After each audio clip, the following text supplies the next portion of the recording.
কাছাড়িবাজার সংবাদ এই চ্যানেলের মাধ্যমে আপনার সামনে আন্তর্জাতিক গুরুত্বপূর্ণ খবর তুলিয়ে ধরা হইব। আপনারা এই চ্যানেলটা সাবস্ক্রাইব করিয়া সঙ্গে থাকবা এবং ভিডিওটা লাইক শেয়ার করবা। তাহলে হুনকা আজকের আন্তর্জাতিক গুরুত্বপূর্ণ খবর। আন্তর্জাতিক পারমাণবিক শক্তি সংস্থার মহাপরিচালক রাফেল গ্রোসি কইছেন যে সৌদি আরবর পারমাণবিক শক্তির ক্ষেত্রে উচ্চ আকাঙ্ক্ষা একদম ন্যায্য। কারণ পারমাণবিক শক্তি সংস্থারে সৌদি আরবে যে সম্মান করে এবং এই সংস্থার লগে সৌদি আরবের যে ঘনিষ্ঠ সম্পর্ক আছে এটার মধ্যে কোনো সন্দেহ নাই। গতিকে পারমাণবিক শক্তি লাভ করা সৌদি আরবের অধিকার আছে। এটা আসলে সৌদি আরবরে একটা লোভ দেখানি।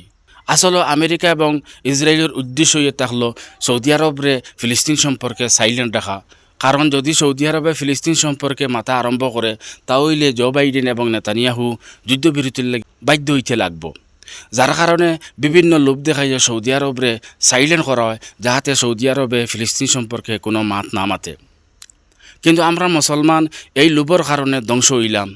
আমরা সব মুসলমান হলে জানি যে অতি লাভে মূল নষ্ট এবং লোভে ফাফে মৃত্যু। আমেরিকা এবং ইসরায়েলে কোনোদিনও সৌদি আরবরে পারমাণবিক শক্তিধর ঐতে দিতা না, কারণ এটা মুসলিম দেশ। কিন্তু আইজ এই লোভর কারণে কোনো একটা মুসলিম দেশে ফিলিস্তিন সম্পর্কে ময়দানও নামিয়া কোনো মাত মাতিবার সাহস পাইতারা না, কারণ আইজ প্রত্যেক মুসলিম দেশ লোভ ফড়িয়া আছে। ইসরায়েলের 3জন পুলিশ নিহত হয়েছেন। ইসরায়েলের পুলিশ প্রধান উজিলেবি আল খলিল শহরের কাছাকাছি তারকুমিয়া চেকপয়েন্টর দ্বারা ঘটনাস্থল সাংবাদিকসকলরে কইছেন যে গুলিবিদ্ধ হামলায় পুলিশ বাহিনীর 3জন সদস্য নিহত হয়েছেন।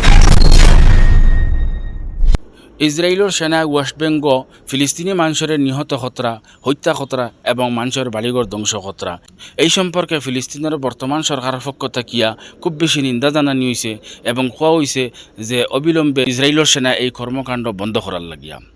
আর সরকারের পক্ষ থেকে কথা কোয়া হয়েছে যে আমরা হামাসের কাছে অনুরোধ করছি গাজার মধ্যে উত্তেজনা না বাড়ানির লাগিয়া।